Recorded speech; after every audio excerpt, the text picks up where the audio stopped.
I feel terrible now. And welcome to the one showing his back look, Matt Baker. And, of course, Alex Jones. How was your hulls? Lovely, relaxing, perfect. And I did get that straw donkey on the maracas, which you'll find I can't very wait to soon. see them after the show. Anyway, tonight we have got one of the most famous actors in the world, and to welcome him, a team that is on top of the world. It's England's World Cup winning rugby team and Daniel Radcliffe. Welcome back, Daniel. All right, good to see you. Good to see you. How are you? Thank you very much. Cheers. Thank you very much. Lovely to have you here. Thank you for having me. Thank you for welcoming me. In that lovely way. That was incredible. Yeah, Well, that will never happen in my life again. So We thank will you. be talking to the England winning World Cup team very shortly. It's wonderful to have you with us, and thanks for stopping by, because I know you all want to get home and see all of your families, but it is an incredible victory that they had in France. Anyway, you were quite lucky, because we were going to get the girls to lift you up and bring you in here. Well, yes, which is more than within their capabilities. I'm sure. It's not much of me. Are you a rugby man? I am a bit, but I'm actually, and I hope this doesn't seem like blasphemy to you girls, I'm a huge American football fan. Oh, hang on. Which is not that I don't see them as competing, I just see them all being infinitely better than football. So it's like, I'm not a huge fan of actual soccer football. I have to say soccer. That's all right. I've been in America far too long. Who's your team then? The Giants, the New York Giants, New York who were not very good last year and will maybe not be very good this year. But so that's something to look forward to. Well. But no, it's just so athletic, and I kind of like the gladiatorial thing that is very similar to rugby is just amazing to watch. Like people slamming into each other at that speed.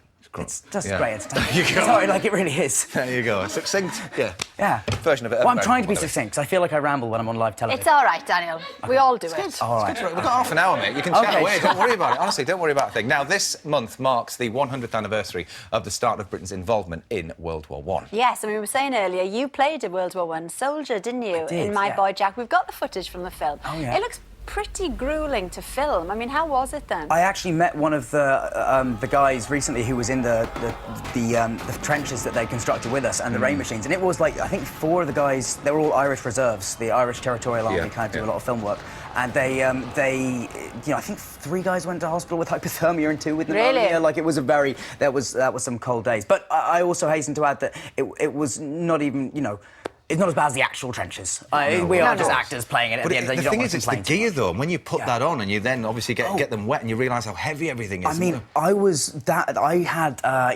given the standard issue rifle, which was an Enfield, and I could barely, at that time, it was, it's stood upright, it's as tall as me, pretty much, and it's really hefty and kind of hard to use. So my character in My Boy Jack, actually, I think ends up going over the top into no man's land with a revolver with 6 shots, because more compact. Because you couldn't I actually couldn't carry it. the whole thing when it was just this is going to look silly, you guys. We better make something that look less ridiculous. But yeah, it was a fascinating period to have to learn about and kind of be able to get involved in for a brief period. Yeah. Of course.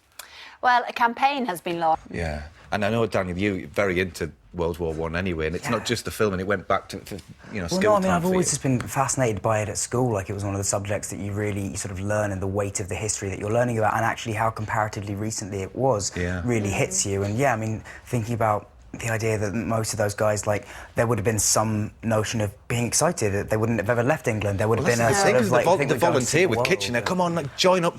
They all get down there, and suddenly the reality. Jack Kipling's dad, Rudyard Kipling, was just a very vocal proponent of the First World War, and he was, he led nationalist rallies, recruiting people. The hunters at the gates. And then his feelings, changed dramatically after what happened. Had you heard about Folkestone? No, I had no idea. Not at all. And a lot of them, David, you were saying, well, in the film. Tony, now, Daniel has come up with a brilliant way of getting around this problem. All right, for him being being recognised and stuff.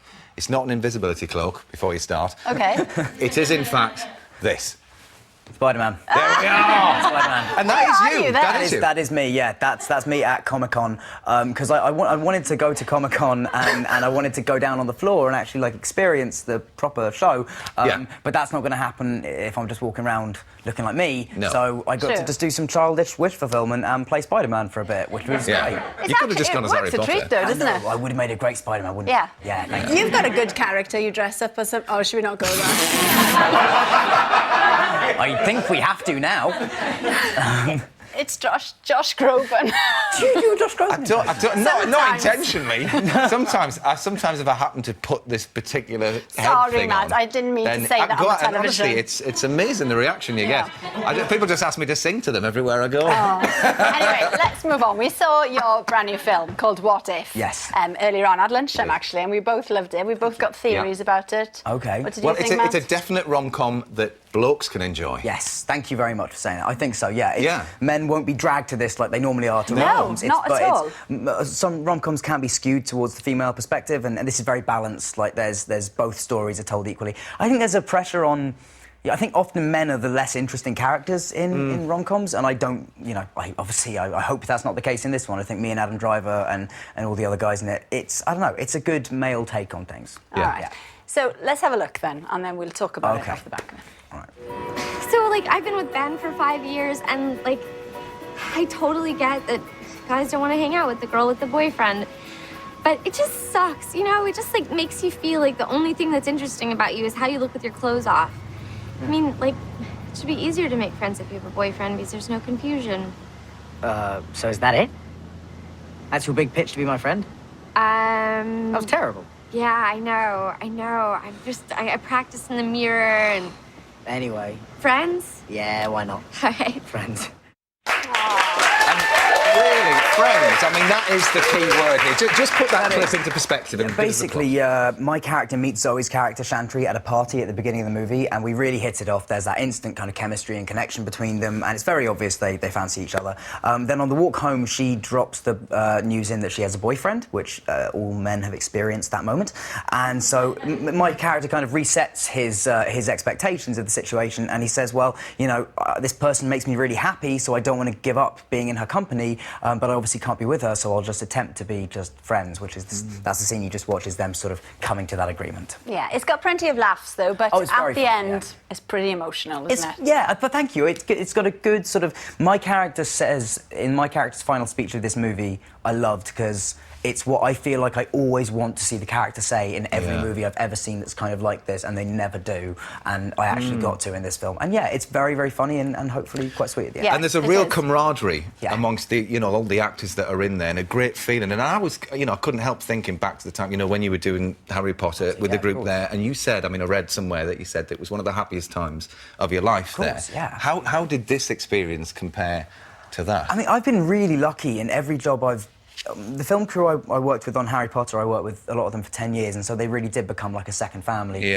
But every film set, when it's good, does become like a small family, a group of people that sort of slam together for a few weeks, and it's a very intense, you get to know people really well in that time, and then some people you never speak to again, and some people become your best mates. It's a really sort of close, intense world, and I'm lucky in that every job I've had has been a great experience. This one's fun because I got to eat loads of greasy sandwiches like you've seen in the movie. Yeah. What do they call it? The Fool's Gold. Fool's Gold, yeah. Just tell us quickly, for those at home, what this is. It's a loaf of white bread cut in half. You hollow out the inside and coat one half with an entire jar of peanut butter, then the other half with an entire jar of jam. Yeah. Then you stuff it with a pound of crispy bacon, and then you bake it. Then you coat it in butter and bake it. So it's brilliant. I've had like 4 slices. Calorific. Yeah, but like apparently how Elvis died. Well, I don't think it's solely responsible for Elvis's death. Enough of them will have that effect. Yes, it will. And we were reading as well that you met your current girlfriend on the set of Kill Your Darlings. Yes. Started off as friends, platonic. Yeah, so absolutely. Who made the first move there, then? I think I was probably making the first move just in terms of kind of, being polite in English and just being very gentlemanly and opening doors and pulling out chairs and things. I don't know, just trying to be, nice and flirting with each other. I think it was quite a mutual first move. I don't know. Well, she's a lucky girl, Dan. Well, thank you. I'll tell her that. Yeah. Now, you worked with... Alex Jones, yeah, by the way, you're lucky. You've worked with lots of actors, including this man. He's a friend of the show, Warwick Davis. Oh, yes. Lovely picture you all together. Lovely lad he is. Now, tonight, he takes us back to Wales. Before we talk rugby, just very quickly, favourite children's programme? I love Biker Mice from Mars. Oh, very good. Go on. Anyone? Fresh Prince of Bel-Air. Oh, good one. Yes. Yeah, very good. Yeah. Biker Grove was always a classic. Biker Grove. Love it. Queen's Nose. Queen's Nose. Blue Pizza, anybody? No? No blue pizza? Well, from the best children's programme.